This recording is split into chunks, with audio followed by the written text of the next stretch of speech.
side of the Rift is terrifying, but facing G2 on red side is exceptionally so, because then they have counter pick almost guaranteed for caps. And that's some confidence coming in. Blind, not quite 100% blind, but semi-blind Kennen, taking it into what they believe will be an Urgot, but the risk of flex picks, as you said, is always there. And this matchup was popularized by Odo over in the LEC, and of course the Klepto changes give a lot of power back to the Kennen. It is a very strong matchup into the Urgot, because he's one of the few ranged champions that can match Urgot's range in the top lane. The Thresh now locked in as well for Mickey, so it looks like the bot lanes at least are confirmed for now, short of something incredibly creative with the Ezreal. Talking about the Braum, Lucian, Thresh, Ezreal, what can we expect out of this bot lane, Frostguard? I'm going to say it's going to be an all-in. I love the fact that, you know, Lucian for the longest time, I think, coming into the season, people are like, Lucian's the strongest bot laner, maybe outside Cassiopeia. He's almost must-ban, and now he's starting to slip through, and it feels like people are feeling a lot more comfortable taking the Ezreal into Lucian. Delay your back, try to get your Sheen instead of a tier, and you can start matching Lucian and some of that 2v2 dominance. And we'll see, too, if Perkz can try his hand at, once again, a more traditional AD carry. He's only had a few games under his belt so far this season.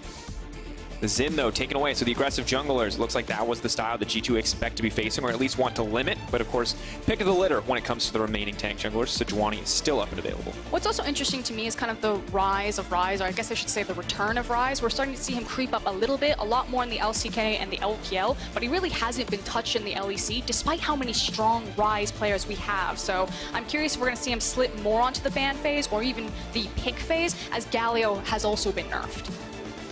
And just continuing to see the aggressive junglers picked out. The Galio you mentioned would have synergized incredibly well with the Camille. G2 have, of course, limited that option. Taking their time here in the final ban. Could see a mid laner taken off the board. Once again, the Syndra now to match the Ryze as well. So pretty confident, looks like, from the side of SK that they will be facing that Urgot in the top lane and just trying to take some of Caps' options off the board. A lot of his roam potential, like you said, though, he could go for something like a Galio if he just wants a sustainable laner. Maybe he even goes crazy, he grabs another assassin. I know the Yasuo has been targeted out of him. It's not necessarily the greatest into this pickup, but it's Caps. Who knows what's going to happen? And I'm going to be honest, Frostguard, now looking at the Sejuani locked in, this is the tamest G2 draft we have seen all season. The only thing left that really feels like it has the potential to be flexed is the Urgot. The Sejuani has been flexed before, but for any other team, I wouldn't even consider that a possibility. Now, though, the LeBlanc locked in. So it looks like comfort picks are the priority for SK, giving Warlord the Kennen an aggressive laner, and now Pyrion getting a playmaker for himself. Have to wonder how Selfmade is going to complement this. What is he going to pull out from the jungle to go toe-to-toe with the Sejuani? A lot of LCK junglers would pick something like the Zac that can scale along the Sejuani, but Lee Sin means that he's going to be ganking before her. And that is a statement right there. Wanting to come out swinging, wanting to come out aggressive, knowing that they have to take down G2 in the early game. They want to come out on top, and you heard Perkz say it, hey, they have to hope that we kind of run it down. And if any champion can capitalize on people mispositioning, it is definitely the Lee Sin. I love the aggression in the lane phase. It feels like most of the time Selfmade's the guy that carries the crowd control for SK Gaming. This time around, there's not a lot of crowd control to be found, but there is explosive burst damage and a lot of winning lanes. It feels like SK recognize, okay, we're against G2, these guys roll everyone over in the lane phase. Let's not play dead. Let's not play scaling. Let's actually try to match them toe for toe, tit for tat in these lane phases and see what we can get out of it. And that is a bold decision. G2, a team that can kind of strong-arm their way through any matchup, no matter how weighted against them it is, just due to raw mechanical skill. But I feel like we've seen some greatness come out of all the players here on the side of SK, but have yet to see it transition into a win against one of these top teams.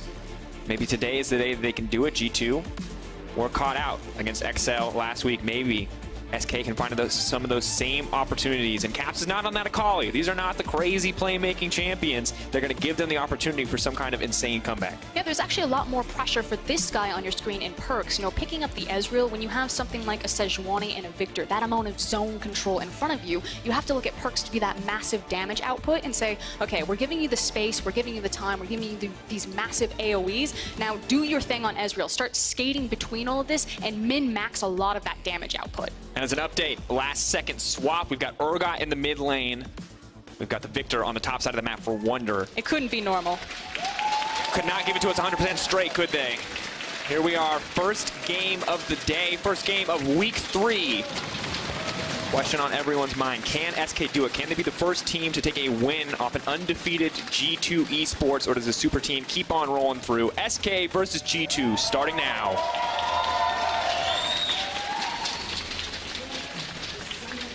That last-minute swap looks like giving a lot of respect to the Kennen-Urgot matchup. Wonder didn't want to be put into that deficit, so grabbing hold of the Victor, and Caps taking that into the mid lane. Likewise, Urgot much tankier. It's going to be harder for Pyrion to find a lot of that big poke burst damage and have more kill pressure on the Urgot. So I do like the adaptation from G2. We talk all the time about the depth of their champion pools, how dangerous that makes them in draft, because they can flex anything, not just between 2 roles or 3 roles, up to 4 roles can flex here.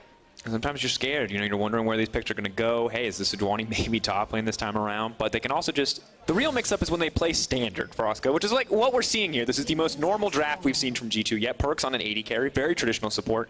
Nothing really crazy outside of that final swap. For now, battle for vision. Just a small trade here between the respective players.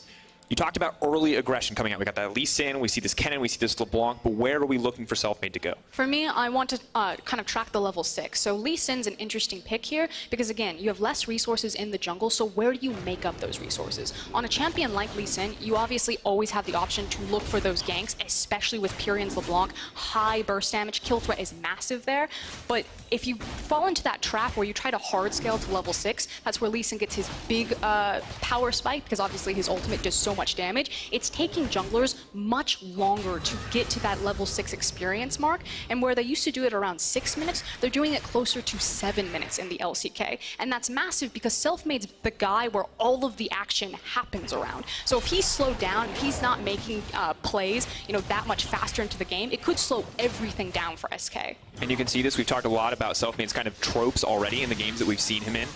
Now, of course, likes to spend most of his time around that mid lane, but we almost always see at least one gank towards the bottom side, and Kennen is there to give him the setup. He definitely has the damage if Kennen can lock the target down. So it really does feel like all eyes on Selfmade here in the early stages of the game. It still feels a little bit like the Mad Lions. Coming from the Spanish League, SK took 3 of their 5 members. That's Werlib, Selfmade, and Crownshot, and you saw it in his jungle proximity. Selfmade is still playing around his old school teammates, and I feel like the evolution from Mad Lions to SK Gaming in the LEC means that he needs to start giving a little bit more love to Pyrion. Pyrion's actually been quite significant. Nemesis went on record in saying that Pyrion's one of the most underrated mid laners in the LEC. He's performed decently well now looking across from Caps, and I just want to see this combo take off and take SK to the next level.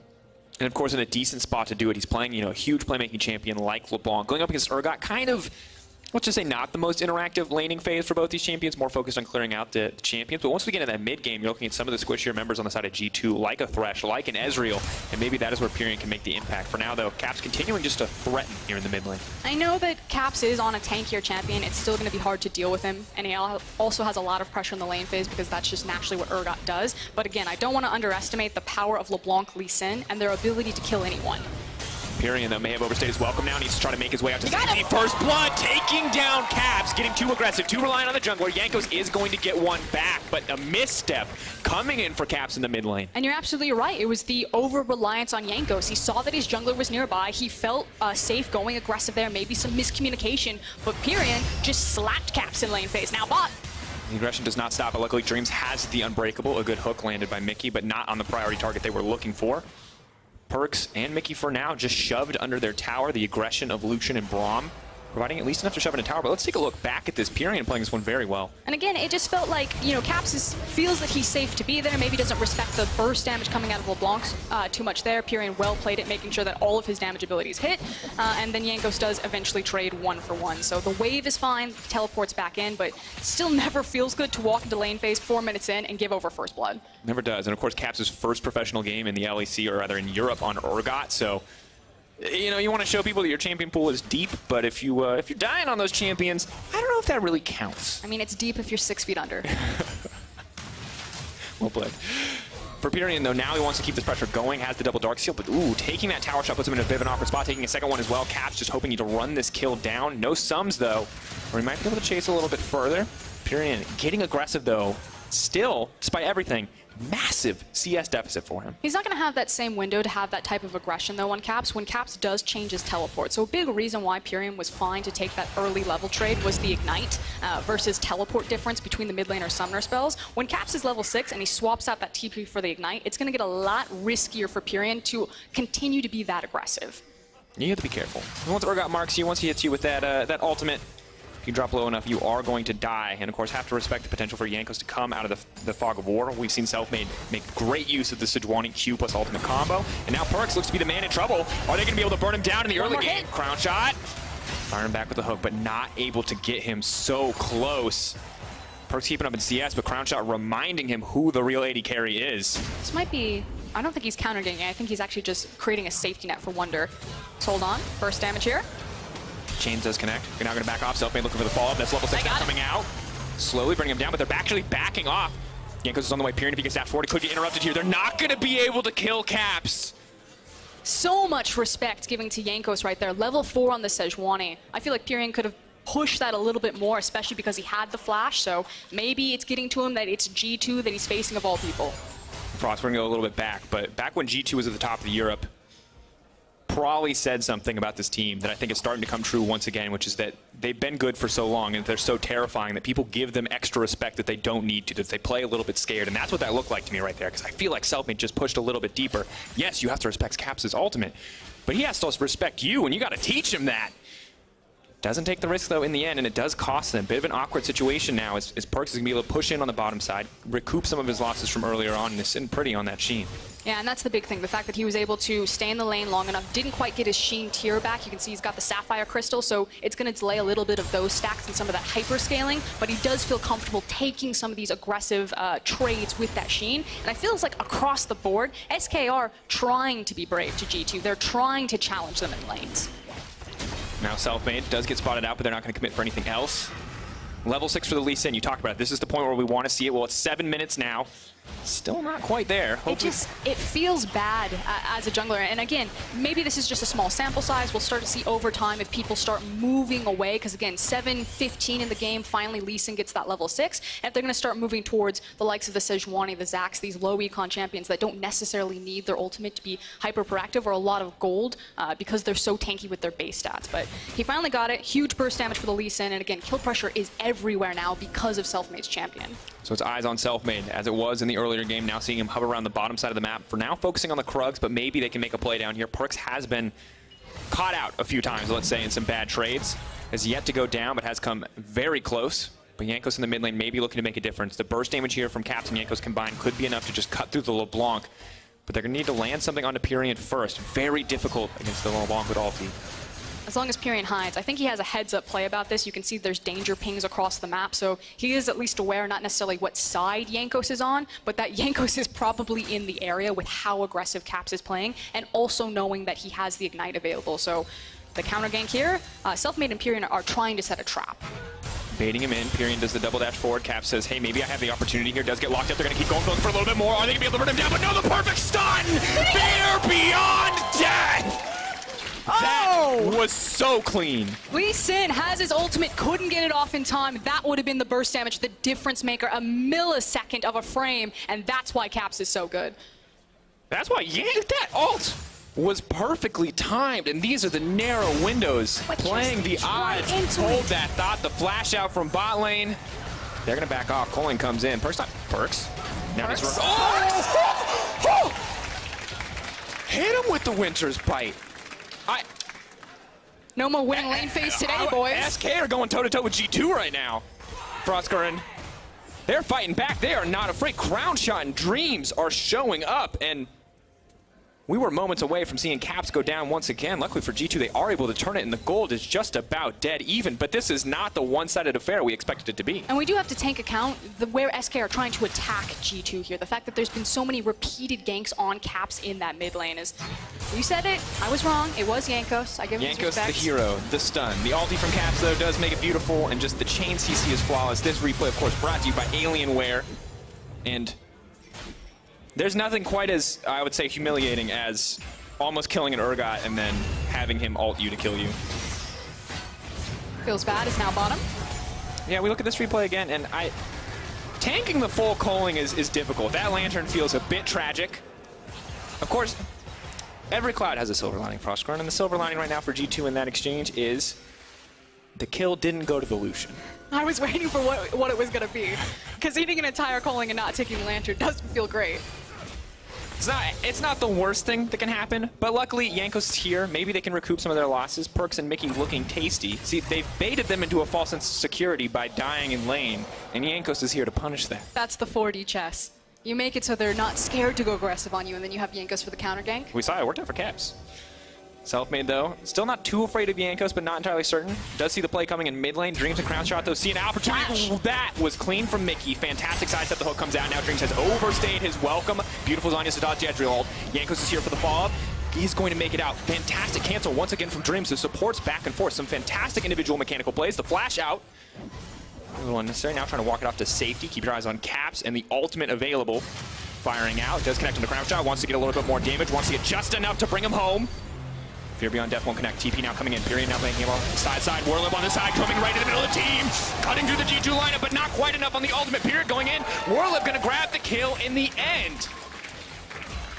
SK aren't just matching anymore, Frostcore, and they are winning in these exchanges. A 1K gold lead in their back pocket. And think of how many skills just didn't connect from G2. Some of the mystic shots missed. A lot of that was good dodging, nicely timed flashes from the members of SK, but these are mistakes that you don't normally see. And it feels like when they have skill shots, they're targetable abilities. But in the long exchange, as this just kind of continued to drag on, so much of G2's damage just didn't connect with their targets. The fact that the Hourglass was perfectly played over the Ezreal, the fact that the Sejuani ultimate was slightly dodged by Dreams, repositioning himself with the W. I believe he got hit. I believe he input buffered the W, or he got stunned mid-flight. And then just repositioned and was able to walk It's just so clean from both these players. And now, this awkward moment where that kill on the crown shot could have turned the fight, but a slight miscalculation. And SK just dominate. And this is now back-to-back games. I thought going into SK, you're like, okay, how do you beat G2? You look at the XL game. What went wrong there? Well, frankly, G2 just kind of ran it down into that bot lane. I was like, that'll never happen again. And yet, here we go. G2 is starting to dig themselves in this hole where they overreach in the bot lane, and SK are able to pick up so many kills on the back half. Now, it is a small sample size. You don't want to make sweeping statements, but it does raise the question, is Perkz the weakness for this team? Sweeping statement. Yeah, is this it? Has someone finally found the weakness of the super team? Is Perkz the member that can be exploited? Is on the Ezreal though, so will be safe for now. I don't feel like that's true to what SK's game plan was. It felt like they said, okay, we're going against G2. We know we got to respect Caps. We're going to be afraid of him. And it's just been repeated ganks. And now it finally tipped over and leaked into the bot lane. But so far, it feels like SK have just been throwing everything. Lee Sin, LeBlanc, and Caps repeatedly. Building towards that 2K gold lead. Now, no bigger objectives have gone down yet. No towers, no dragons. The Rift Herald's still up and available. But the next fight, if it is highly favoring one team, will lead to one or two of those objectives. And that could be a crucial gold swing. TP, though, now coming bottom. It's Caps. We're looking for the follow-up. Crown Shot has overstayed his welcome. Dreams needs to find a way to disengage, but it's going to be a difficult ask as Crown Shot gets lower and lower. Fear Beyond Death's available. They're taking their time with this one. Quite easy for G2 in the end. Clean follow-up. Dreams now trying to make it on safety. Pyrion is on the way, but it looks like he is just going to be a sacrificial lamb. Pyrion and Selfmade turn right back around. They want nothing to do with it, and G2, just like that, are right back in the game. Yeah, too little too late to the party for SK. Now G2 can take whatever they want. It looks like they want to push them off of this tower, make sure that they can't take the mid tower, or at least get damage on it while they maybe turn towards the Mountain Drake. I'm actually curious how far that they were going to chase them. You're never sure. You want to wonder. They're still going. Chasing a LeBlanc does not feel like a winning proposition, but the longer they spend keeping LeBlanc from doing anything else, the longer that Perkz gets to sit here in this bottom lane and free hit on the tower. He's already gotten one piece of turret plating to himself. Looks like he will get a second, so that is 340 gold. 20 gold, 320 gold. I also do want to point out that Mickey placed a very deep ward. Lucian actually just walking over it right now. Teleport discrepancies. Locked down, Selfmade is right there, but Warlib is just going to get cut through in an instant. Pulled right back, but he brings the stun back to the team. Selfmade is going to be able to find a kill back. Now trying to outplay this one. Now trying to play it safety. Caps taking a lot of damage here. The dash to the side. Selfmade, the clean looking plays. EULCS manages to live in the end, but it's so close. And now there's Crown Shot in trouble. Perkz and Mickey for looking for a little bit of revenge. They know the Braum isn't there. They know Crown Shot's life is in their hands, and they say not today. But here comes the rest of SK. Looking for the follow-up kills. Perkz has the flash available. He needs to make it on safety. Lantern is there. Pyrion knows not to follow up, and a good hook by Mickey would have connected, but Pyrion snaps right back. No interest in that fight. Just a hit and run from G2 as they clap back on SK. It feels like we've been going back and forth in the lane phase. Who was going to win the lane but Caps? I think it was from bot to mid to top lane. Just rolled through every single lane and won it back for G2. And G2 looking incredibly confident, laughing on stage, feeling alive. It was a bit shaky there for a few minutes, but the second they find an opportunity, the second SK exposes some of those weaknesses, they can capitalize instantly. And just using the tankiness that they have in Sejuani and the Urgot. Warlib probably suspects that someone's going to be there, walks over, right into that Sejuani ult, doesn't feel good. And Selfmade makes the most of this play. Almost manages to make it out, but clean coordination on the tower dive for Jankos to tank that extra shot works out for them. That was the big thing, is how well Jankos was able to juggle the tower aggro, and then unfortunately Crown Shot a little bit too greedy, too far forward in the lane, and Mickey and Perks made him pay. And now with the blue buff and 2 items working towards that key 2-item spike for the Ezreal, G2 are starting to look a lot more confident as they start to push out the mid lane. And it's also at this point in the game where their champions have all of their item breakpoints. Again, across the board, you see that they have the superior itemization. So G2 will feel really comfortable to group up and really start abusing with this composition, particularly on that Ezreal poke.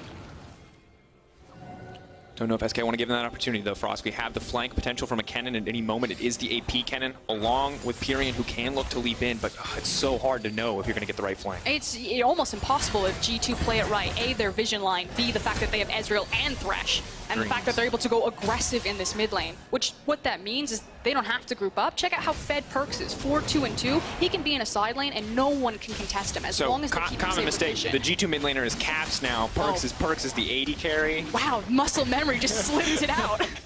Perks is the Ezreal. I know, it's weird. It takes a long time to get used to. But you're right, Caps 4-2-2. This is a terrifying Urgot. Definitely eat through any stats that your teammates have with that Black Cleaver. And now they're going to get the Mountain Drake as well, so make the Barons and these towers a little bit easier to take. SK, though, maybe looking for that fight. You can see Warlib hover around on that flank. Deep teleport. They're going to try to start it with Kennen. Dreams, though, if he goes down right here as the fight kicks off, it's going to be a difficult start. The fear comes out. They pull right back. They're biding their time. Warlib now moving in, trying to lock up 3 members. He's going to stun down 2. Crown trying to look for the follow-up with the Colin. Can he take anybody down? Mickey's still alive, trying to cut him down. Is going to get him. Pyrion is here. He's backing off. 1 kill going in the favor of SK. Jankos ready to go back. Wonder off to the flank, but it's just a Victor. Not going to be a big threat to those members under the tower. Absolute bloodbath. And the key thing is that G2 are safe to do this with the Thresh and the Ezreal as long as they have their vision. The one ward that they didn't spot is the one that the Kennen was able to TP from. Otherwise, look at all of the vision control that G2 have around this area. They're trying to clear it out. They're trying to save their flanks so they can continue to push forward on this mid lane. Important that they start to break some of these towers down to push this advantage that they have. Crown Shot is here to cover the wave. No Coaling means it's going to take a bit longer to clear. Perks is happy to have this back. We're going to see what his build decision is. Is he going to go for the double tier? Will he look for the Blade of the Rune King here? Again, so many people trying to leap on top of him. But now, as we look back, this is such a close play. I also really like the confidence. You know, some teams will say, okay, our support got picked off. We don't have the numbers, let's not do this. But SK knew that this was their one opportunity. Make the most of a big cooldown like the teleport, and then force the play and see what they can get off of it. So I like Kennen, he comes in, sees that Dreams dies, he's like, we're forcing this anyway, go in now. And that's the only option that they have because the poke is too strong from G2. Willing to commit, willing to double down on what could have been a bad play, and you have to wonder if the LeBlanc had been there 1 or 2 seconds sooner. Could have that been 3, maybe 4 kills for SK. There's a lot of low health bars on that G2 lineup. Of course, the double magic pen coming in for LeBlanc was hit a little bit on this patch. We'll wait to see the Ludens as the next item. And Urgot sitting comfortably on 2. Rift Trail going to be crucial, and G2 in absolute control. I feel like any game we see G2 get any kind of advantage, they just snowball so effectively. They have been slowed down a little bit, and it doesn't feel like it though, because we're seeing them still in the aggressive position now, taking the Rift Trail and probably going to use that on an inner tower. But let's not forget that Pyrion did manage to get something in the bottom side, and will still hit pretty hard on this LeBlanc, but hasn't been involved in the most recent fights. Perks feeling confident. They have split this lane in an awkward fashion. Ulti's not going to connect. G2 will just back off on that play. SK retreating into their own jungle. Feels like SK lose a lot of agency on how they want to fight G2 when they don't have the TP available to them, because again, they're so reliant on that Kennen getting the flank to force this G2 Thresh Ezreal combo to actually fight them. Ooh, the flash is coming out though. And I like that you bring that up, because SK is a team that we've seen when they're in control of the game, they look so good, they look confident, they look controlled, and when they lose a bit of control, when they start to fall behind, things do get a little bit shaky. That Kennen play, though, does show us that there is some potential there for them to look for these more aggressive plays, these turnaround plays, these riskier plays, which I think if you're watching the evolution of SK is a good sign to see. What's nice is that when you were watching the Mad Lions, you knew that this team was intelligent with their macro plays, so they shouldn't be completely outmaneuvered by some of the more advanced or veteran teams in the LEC. In fact, you can see them here. They're responding perfectly on time for the Rift Herald. It does get its charge off, but not much else. Definitely a few seconds off of that not happening. Good spot for G2. Perks just wreaking havoc in the mid lane on this Ezreal, playing so confidently. Goes for the QSS. Not interested in any more damage, just wants to continue to be a nuisance. Does not want to get locked up by the Cannon or the LeBlanc, and Wonder is going to grab a tower on the bottom side. So remember, early in the game, about a 2k gold lead for SK. Now, 3k in the favor of G2, alongside those 3 towers and that mountain. G2 pretty much in complete control here. You can see the individual lane differences are actually pretty staggering outside of the top lane, where Warlib still holds on to that lead. And the scary thing is going to be in 1 minute when the Infernal Drake decides to spawn. At this point, G2 are going to feel very confident fighting it. I expect them to roll into this area and kind of pick what monster objective they're going to set their vision over. Is it going to be the Baron? I doubt it. It's probably going to be the Infernal, and how punishing that will be on Perks' Ezreal, one of the AD carries that maximizes the most out of that buff. It's just miserable to play against a fed Ezreal. When he gets behind, no one cares. But when he's doing well, when he's got a 550 gold bounty, and you've now officially stacked up enough for the Muramana, does wreak havoc on the enemy bot line. They're donating the blue buff over to Perks. Nice enough not to take it away, or nice enough to give it to him instead of the Urgot. And I think Baron, crucial point now for Oscarin. Of course, it has changed on this patch, and I'm curious to see how that's going to affect G2's strategy. It's a little bit weaker in the early game. Let's hold on, maybe a trap. Doesn't connect. Trap for that minion. So the Baron buff, a bit weaker in the early game. It's still going to scale just as hard, and it's trying to give teams some advantage to fight back when they do lose control like this. So Riot trying to stop, or it feels like halt, a little bit of the snowball game that we've seen dominate the 9.1 meta. Is 9.2 going to be a different story, is the question. For now, focus on the Infernal Drake as G2, 5 members strong here. SK ready potentially for a fight if they want to kick it off. Kennen could come in on the backside, but very difficult to approach G2. The question was always going to be, what would SK do when G2 were taking the Infernal? Maybe they look for a cheeky steal or something like that, but they should have traded some vision. Now they're trying to set their sights on Jankos. 2 stacks going to look for the chain CC, trying to delete the jungler, but Mickey is off to the side. Perks is just free damage across the entire line. Here comes Warlord, but he might be a little bit too late. Now the Fear are going to get pulled back. They're just getting shredded. Not the engage SK wanted whatsoever. The only silver lining for SK here is the fact that Selfmade's still alive, has Flash and the Smite. So as we see G2 turn towards the Baron, maybe there's a shot in hell, but frankly, SK might have just had the nail in the coffin there. Yeah, they hammered it in themselves, sadly, and G2, apt to punish, going to continue chasing, trying to keep the jungler away. Perk trying to chase this one down. Selfmade trying to play ring around the Rosie, but they're not even focusing on the Baron anymore. He gets deleted. Free entry for G2. Warlib, ultimate up and available. He needs to try to find something here, but Wonder's such a confident duelist at this point in the game. Perk's coming over the wall. Warlib, all but guaranteed to die here. Here comes the ultimate running for his life. The flash! Within an inch of his life, Baron will fall in the favor of G2. But that is just the consolation prize that SK get out with Warlib's life. Like you're saying, the Baron over to G2. Yes, the Baron changes have gone on to 9.2. It's not as powerful as it once was, but SK, they're a little bit white knuckle right now. They really have to hang on because G2 are snowballing this game so far out of control. Just the damage that Ezreal ult did was disgusting. I mean, if you're going to line up for Perks, he's going to happily take the shot, and sadly, this was all brought about on an SK engage. You have to wonder, why are they engaging on the Sejuani of all members? It feels like they just capitalized on the first opportunity they saw. And I feel like the moment is that SK need to go back to this VOD, and when G2 walked to the Infernal, decide, what did we do with our time there? We were never going to be able to fight them. Why didn't we grab control over the vision around the Baron and the mid area to not fall into a flank like that? Feels like desperation. Feels like they weren't entirely sure what they needed to be doing, but Pyrian now on the flank. Maybe they look for a little bit more here. Warlip here as well. Holding off on the fight. Here comes Warlip. Trying to pull back. That's going to be the Cannon ultimate. Does stun down. Perks instantly taken out. That's the shutdown. Maybe they can get a little bit more, but Caps is on the backside. He's rolling right in onto Crown Shot. The Urgot is just too strong at this point in the game. They cut through him all too easily, and Warlip is running through the hills. G2, too strong in these fights. Just the meat grinder right there. They walked it through him with so many members down. I think G2 can actually just push for the win here. And Wonder's just saying, you're not even going to get back to your base. You're going to spend the full 8 seconds backing. Inhibitor down, 4 members here in the mid lane. Only Perks dropped in the fight for 3 members of SK. Pyrian, 1 man versus the world, 1 LeBlanc, nonetheless trying to dash his way through. Cap flying in, ready to follow up here. Trying to take him down. CC does connect on the gravity field. They want to cut through the LeBlanc. They are going to be able to take him down. The hook goes in onto Warlip. That's going to be it. That is all she wrote. SK starting strong, but things potentially turning back. The wave crashes in. Dreams wants to keep this fight going. Knows that the longer it goes, the more likely it is to go in their team's favor. Crown Shot is here as well. Maybe this is the point to turn for SK. Crown Shot firing in. Gravity Field not quite going to connect. Dreams, though, now caught out in no man's land. Backing off as Wonder goes on a killing spree. Funneling in one at a time. G2 now set their sights on the Nexus.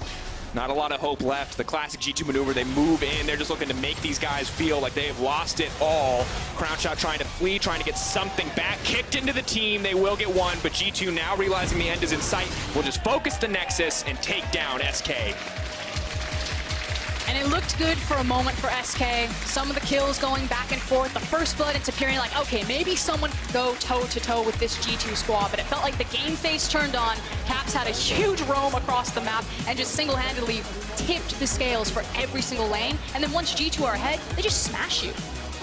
Absolutely the case. In a brutal circumstance for sure. You feel like there were sparks there from SK, but they could just never get a fire started. Not quite enough to swing things truly in their favor at any point. I do feel like I want to compliment that SK felt, okay, this is our composition. We know that we need to go in. We know that we need these flanks with the cannon ultimate. We're behind, but we must do something because we'll just get outscaled. So I like the fact that, yeah, maybe it felt like they threw because they lost so quickly, but they were just trying to be proactive. They were trying to make sense of they're just going to win one way or another, or at some point in this game, let's see if we can turn it and make them lose. Let's see if we can outplay them on this team fight. And hey, better to take the chance than to die slowly. We've seen plenty of teams do that up against G2. But they remain undefeated, 5-0 at the top of the LEC standings. An improvement, I think, from SK in some of the areas we were looking for. Saw more proactive plays in some of those key situations where we hadn't in past weeks. Looked like they were trying to play around Pyrean. It felt like the game plan was, we're afraid of Caps, see if we can do to shut him down. Can't shut down Caps. It does start to feel impossible when you see the XL game, and now you see this game as well. But looking back, smiles across the faces of G2, feeling good as they move forward into the rest of the split. Have to wonder who can contest them. Maybe Misfits? I mean, I think the most terrifying thing about G2 Maybe is, Vitality. again, it almost feels like they're never challenged, that they very rarely have to show you that game face. You know, you see them take the stage, get set, it's all jovial, laughing, smiles, happy, and even when it starts to feel like a little bit pressure, people think back to that XL game, maybe a couple of moments in this SK game, you never feel scared for G2. It feels like they're still always in control, or they have that next gear shift. I'll be honest, I was a little scared. You were scared? When I saw Perks die to that Braum queue, I was a little nervous.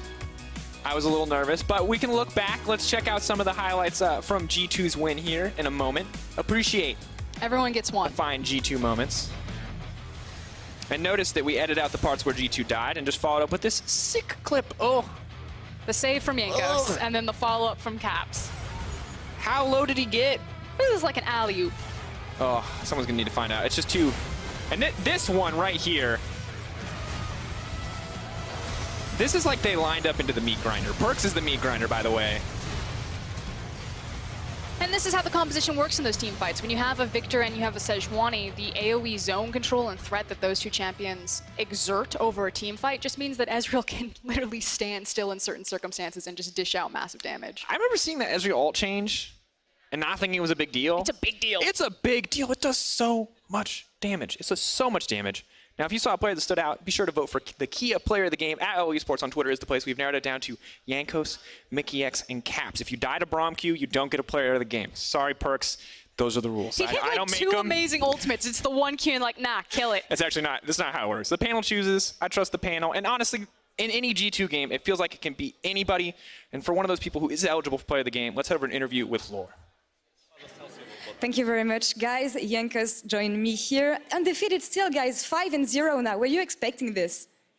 I mean, I do think I have very talented players in my team. I'm not sure if I was expecting 5-0, but I was expecting to win. We'll get back to the players later on. I want to bring up something. Even though you're victorious, you seem to have some issues sometimes in the early game, especially on bot lane. It's maybe some skirmishes. How do you explain that, and what do you have to do to avoid doing these mistakes in the future?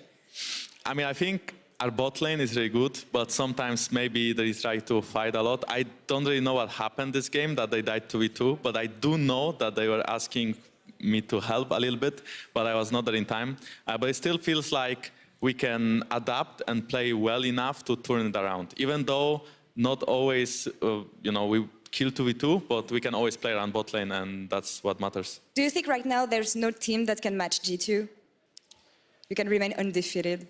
I mean, in Europe, I think we have talented teams. I think Misfits is really good. I do think Vitality is really good as well. I think at some point Fnatic will bounce back and become a good team. So personally, I'm still excited to, play our next opponent. Now, a bit more about the team, because I talked to Perks about this. I want to have your opinion as a jungler. How is it to play with Caps recently? I think it's really easy to play with Caps. I do think he talks less about his laning phase than Perks did, but I also feel like he's really good. I mean, not saying Perks is not, but Caps is really insane. So it just comes naturally that it's easy to play on mid lane, and he will always look for something in game, and he will always go for the outplay, and he will always outplay. And I think it's kind of fun, and it's a pleasure to play with Caps. Okay, now that you mentioned it, I have to ask, because you've been playing with Perks for years now, it's Caps. Who's the best one? I mean, Perks is the best AD carry in Europe, and then Caps is the best mid lane in Europe. Okay, you got a nice way out of it. Thank you very much for joining me for this one. We're going to take a short break, and when we come back, it's